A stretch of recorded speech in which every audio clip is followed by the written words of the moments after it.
Hujan turun lagi sore itu. Suaranya lembut, tapi menusuk telinga. Seperti sedang menirukan hati dua perempuan di dalam rumah kecil itu. Pelan, tapi berat. Bu Rini duduk di ruang tamu, menonton sinetron sambil mengupas bawang merah. Tangannya lincah, matanya sesekali melirik layar televisi. Tapi pikirannya melayang entah kemana. Sejak Arman dan Sinta menikah, rumah itu memang tidak pernah sepi. Tapi entah mengapa, justru terasa semakin sunyi. Sunyi yang aneh, yang tidak datang dari kesendirian, melainkan dari sesuatu yang tak bisa disampaikan dengan kata-kata. Sinta keluar dari kamar, membawa piring kotor. Bu, saya cuci piringnya ya. Bu Rini menjawab, tanpa menoleh. Cuci aja, tapi airnya jangan terlalu deras. Ia ke dapur, menyalakan keran pelan-pelan. Ia membersihkan satu persatu dengan sabun, tangannya bergerak hati-hati. Tapi di hatinya ada perasaan campur aduk. Ia ingin berbuat baik, ingin diterima. Tapi semakin ia berusaha, semakin terasa jarak di antara mereka. Sementara itu, Bu Rini memperhatikan dari jauh. Pandangannya tidak sengaja jatuh ke arah dapur. Ia memperhatikan cara Sinta mencuci piring, membilas, lalu menaruhnya di rak. Semua tampak rapi. Tapi entah kenapa, di matanya selalu ada yang kurang. Kalau ditumpuk gitu, nanti airnya ngendap, bisa bau. Gumamnya lirih, tapi cukup terdengar. Sinta terdiam sejenak, lalu menoleh dengan senyum kecil. Oh iya Bu, nanti saya lap ya, biar kering. Bu Rini hanya mengangguk. Setelah selesai, Sinta menyapu lantai dapur. Tapi saat ia mengambil kain pel, Bu Rini tiba-tiba berdiri dan berjalan ke arahnya. Lantainya jangan dipel dulu, Sin. Masih agak becek, nanti malah jadi licin. Oh, baik, Bu. Kamu duduk aja dulu. Ibu aja yang beresin. Sinta mengangguk lagi. Ia duduk di kursi kayu, menatap punggung Bu Rini yang sedang memegang kain pel. Dalam hati, ia berkata pelan, saya cuma pengen bantu, Bu. Tapi bibirnya tak sanggup mengucapkannya. Hari-hari berlalu seperti itu. Tidak ada teriakan, tidak ada pertengkaran, tapi suasana semakin berat. Seperti rumah itu dipenuhi udara yang tak bisa keluar lewat jendela. Suatu pagi, Sinta memutuskan untuk masak lebih dulu, sebelum Bu Rini bangun. Ia ingin membuat kejutan kecil. Ia menyiapkan sayur sop kesukaan Arman. Tangannya cekatan, suaranya bahkan berbisik sendiri. Semoga ibu suka. Tapi baru setengah matang, Bu Rini keluar dari kamar. Rambutnya masih disanggul seadanya. Ia melihat dapur sudah penuh aktivitas. Dan seketika, langkahnya berhenti di depan pintu. Sin, kamu masak? Suaranya terdengar datar. Iya, Bu. Saya pengen bantu. Tadi, takut ibu kecapekan. Bu Rini berjalan mendekat. Kamu masak apa? Sayur sop, Bu. Bu Rini membuka tutup panci, menghirup aromanya sebentar, lalu berkata, ini airnya kebanyakan, nanti rasanya hambar. Sinta tersenyum kaku. Oh iya, Bu, nanti saya koreksi. Dan wortelnya jangan dipotong tebel-tebel, nanti keras. Iya, Bu. Setelah itu, Bu Rini mengambil sendok kayu dan mengaduk pelan. Ia menambahkan sedikit garam, sedikit lada, lalu menutup kembali panci itu. Sekarang udah mendingan. Nanti kalau Arman makan, jangan lupa disajiin pakai sambal ya. Iya, Bu, jawab Sinta pelan, hampir tak terdengar. Hatinya mulai terasa berat. Setiap kali mencoba berbuat sesuatu, selalu saja salah di mata Bu Rini. Ia tahu ibu mertua itu tidak bermaksud jahat, tapi rasanya seperti tidak dipercaya. Seperti selalu dianggap tidak bisa. Saat Arman pulang sore itu, ia langsung memuji sop buatan Sinta. Wah, enak banget ini. Kamu masak ya, sayang? Sinta menatap Bu Rini sebentar, lalu tersenyum. Iya, bareng ibu. Bu Rini ikut tersenyum. Tadi ibu cuma bantu dikit aja, biar rasanya lebih pas. Arman tidak menyadari apapun. Ia hanya makan dengan lahap. Lalu bilang, kalian berdua kompak banget nih. Aku seneng liatnya. Tapi di hati dua perempuan itu, kata kompak terasa jauh. Beberapa hari kemudian, Sebuah kejadian kecil memperbesar luka yang sudah ada. Waktu itu sore hari, Sinta sedang menjemur baju di halaman belakang, sementara Bu Rini menyiapkan bahan masakan untuk malam. Saat Sinta masuk ke dapur, ia melihat pisau besar diletakkan di atas meja tanpa alas. Ia refleks memindahkannya ke rak.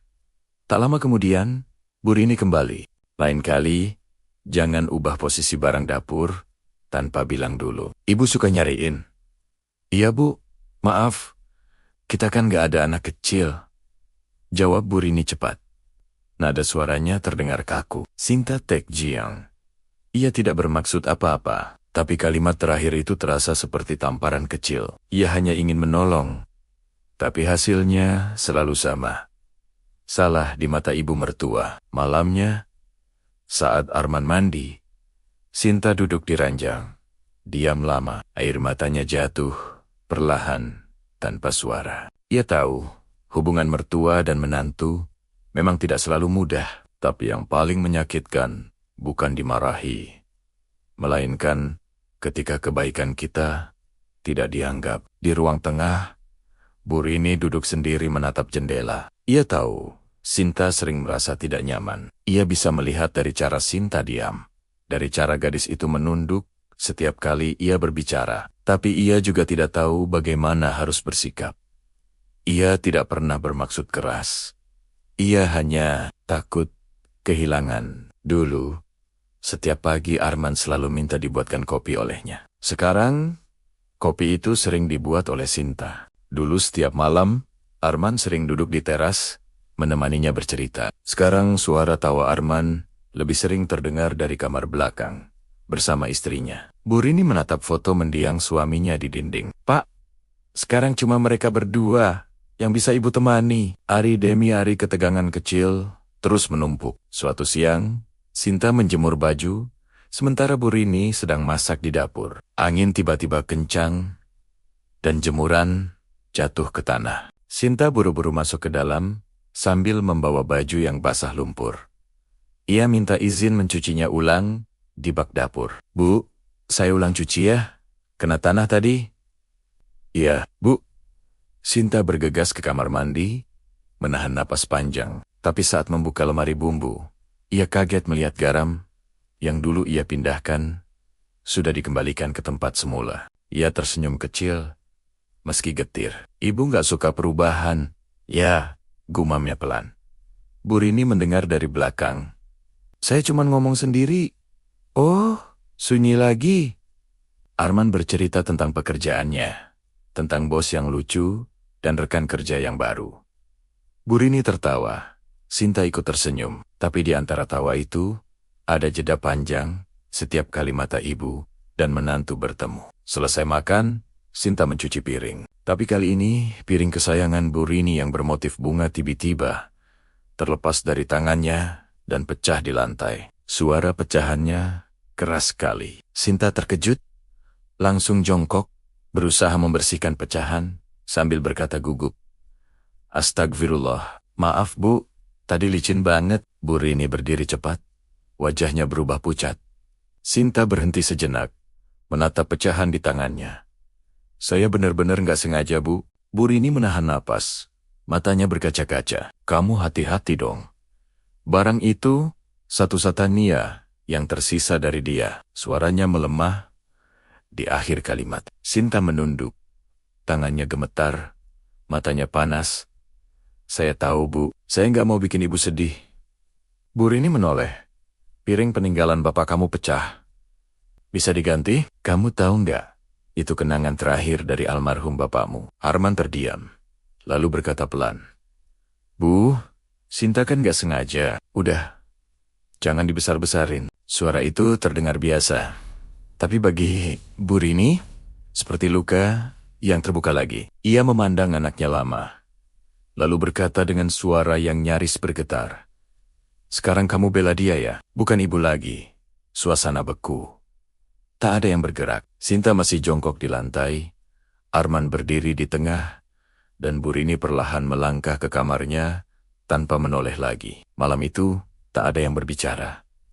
Hanya suara jangkrik di luar jendela. Arman memeluknya. mencoba menenangkan. Sudah sayang, nanti aku yang bicara sama ibu. Sinta menggeleng pelan. Di kamar lain, Bu Rini menangis pelan.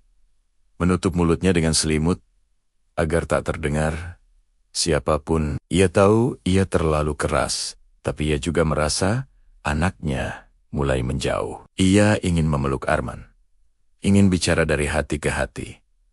Tapi lidahnya terlalu kaku untuk mengakuinya. Dan malam itu, di rumah kecil yang dulu penuh tawa, kini hanya ada dua suara lirih yang sama-sama bergetar. Tangisan seorang ibu yang takut kehilangan anaknya. Dan isak pelan, seorang menantu yang tak tahu bagaimana lagi caranya agar bisa dicintai.